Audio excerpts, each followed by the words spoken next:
श्री स्वामी समर्थ. तुम्हाला कोणीही सांगितल्या नसतील अशा अत्यंत महत्त्वाच्या किचन टिप. चला तर मग व्हिडिओला सुरुवात करूया.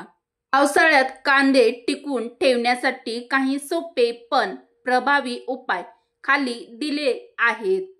कांदे टिकवून ठेवण्याचे घरगुती उपाय खालीलप्रमाणे आहेत. Tip number 1. कोरड्या व हवेशीर ठिकाणी कांदे साठवा. कांदे नेहमी थंड, कोरड्या आणि हवेशीर जागेत ठेवा. प्लास्टिक पिशवीत किंवा हवाबंद डब्यात कांदे अजिबात ठेवू नका. त्यामुळे कांद्यांना पावसाळ्यामध्ये बुरशी लागू शकते. अत्यंत महत्त्वाची टिप नंबर 2. जाळीच्या पिशव्यांचा वापर कांदे साठवणीसाठी करू शकता. कांदे हवेशीर राहावेत म्हणून जाळीच्या पिशव्यामध्ये किंवा टोपल्यामध्ये ठेवा. नारळाच्या दोऱ्यांनी विणलेल्या जाळ्या फार कांदे साठवणीसाठी अतिशय उपयुक्त असतात. महत्त्वाची टिप नंबर 3. ओलसर कांदे वेगळे करा. साठवण करण्याआधी सर्व कांदे नीट तपासून पहा. ओलसर, मऊ किंवा फाटलेले, कुजलेले किंवा सडलेले कांदे वेगळे ठेवा. अशा कांद्यापासून इतर कांदे सडू शकतात. अत्यंत कामी येईल अशी टिप नंबर 4. कुंडीत कोळसा किंवा राख ठेवा.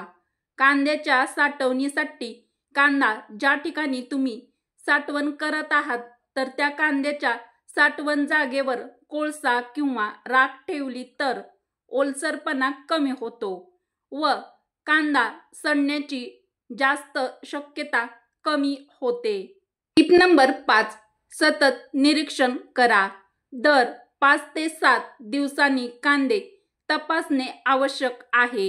यामुळे सडलेले किंवा बुरशी लागलेले कांदे आपण सहज वेगळे करू शकतो किंवा काढू शकतो. Tip number 6. हळद वापरून कांदे साठवून ठेवा. घरगुती उपाय हा नक्की ट्राय करा.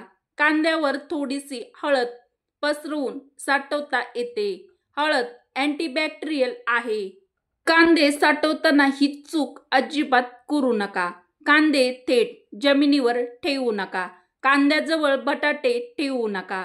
यामुळे कांदे व बटाटे दोघांची सडण्याची शक्यता वाढते. प्लास्टिकच्या डब्यामध्ये किंवा हवाबंद पिशव्यामध्ये कांदे साठवून ठेवू नका. गॅस स्वच्छ ठेवण्यासाठी आणि फ्लेम गॅसची नीट चालण्यासाठी जर तुमची कमी चलत असेल तर त्यासाठी देखील खाली काही क्लिनिंग टिप किंवा ट्रिक्स आपण बघणार आहोत. गॅस स्वच्छ ठेवण्यासाठी क्लिनिंग ट्रिक्स तर अतिशय महत्त्वाची प्रत्येक गृहिणीने अवलंब करण्यासारखी टिप नंबर 1. बर्नर साफ करण्यासाठी बर्नर काढून गरम पाण्यात भिजवा. थोडंसं व्हिनेगर व बेकिंग सोडा त्यामध्ये टाका. 15 ते 20 मिनिटांनी जुन्या एखाद्या तुमचा वापरात नसलेल्या टूथब्रशने घासून घ्या. सर्व छिद्रे नीट व्यवस्थित क्लीन करा. पिन किंवा सुईद्वारे पूर्णपणे त्याचे क्लीन करून घ्या व नंतर सुकून परत लावा. Tip number 2. स्टोव्ह पृष्ठभागासाठी अत्यंत महत्त्वाची टिप. 1 भाग लिंबाचा रस प्लस 1 भाग बेकिंग सोडा मिसळून त्याची पेस्ट बनवा. पेस्ट स्टोव्हवर लावून 5 मिनिटे तसेच ठेवा व नंतर ओलसर कपड्याने स्वच्छ पुसा. Tip number 3. नॉब्स व बाजू स्वच्छ करणे. नॉब्स काढून साबणाच्या पाण्यात 15 मिनिटे ठेवा. जुना एखादा तुमचा टूथब्रश वापरून देखील तुम्ही ते स्वच्छ करू शकता. तर मैत्रिणींनो, तुमच्यासाठी स्पेशल ही खास टिप. फ्लेम कमी होत असेल तर काय करावे? Tip number 1. बर्नरमध्ये कार्बन जमा झालेला असतो. वर सांगितल्याप्रमाणे बर्नर नीट साफ करा. विशेषतः बर्नरचे छोटे छिद्रे ब्लॉक झालेले असू शकतात. त्यामुळे देखील गॅसची फ्लेम बारीक चालू शकते. Tip number 2. जेट किंवा नोझल ब्लॉक झाले असतील तर बर्नर खालील जेट क्लिनिंग करा. पिन वापरून जेटचा छिद्र क्लीन करा. तर हे करताना सावधगिरी नक्की बाळगा. टिप नंबर 3, पाईप रेग्युलेटर चोक असेल. गॅस रेग्युलेटर बंद करून पाईप व नॉब तपासा. शंका असल्यास गॅस एजन्सीला कॉल करा. टिप नंबर 4, हवा आणि गॅसचे प्रमाण योग्य नाही. बर्नर खाली एक स्क्रू असतो, एअर मिक्सर स्क्रू, तर तो थोडासा फिरवून हवा गॅस मिश्रण समतोल करा. तर तुमच्या पण गॅसची फ्लेम जर कमी चालत असेल तर तुम्ही यावरी दिलेल्या टिप ट्राय करून बघा. सर्वात महत्त्वाची टिप, साफसफाई दर 8 ते 10 दिवसांनी नक्की करा. त्यामुळे गॅसची फ्लेम कायम तीव्र राहते. कुकर, भांडे बर्नरवर सांडले असेल तर ते लगेच पुसा, कारण त्यातून छिद्र ब्लॉक होतात.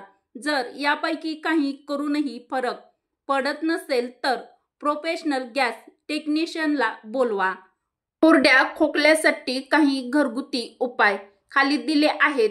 तर हे उपाय नैसर्गिक असून अनेकांना उपयुक्त ठरतील. तुम्ही पण कोरड्या खोकल्याने त्रस्त असाल तर कोरड्या खोकल्यासाठी रामबाण घरगुती उपाय.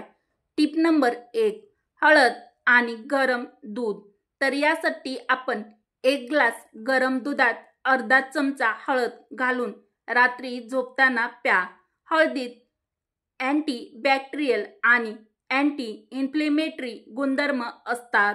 जास्त ताप, कफ, दातदुखी, अल्सर, पुरळ किंवा मूळव्याध असलेल्या लोकांनी बकरीचे मांस खाणे टाळावे, कारण त्यामुळे या समस्या वाढू शकतात. अत्यंत महत्त्वाचे, मुलांसाठी खास.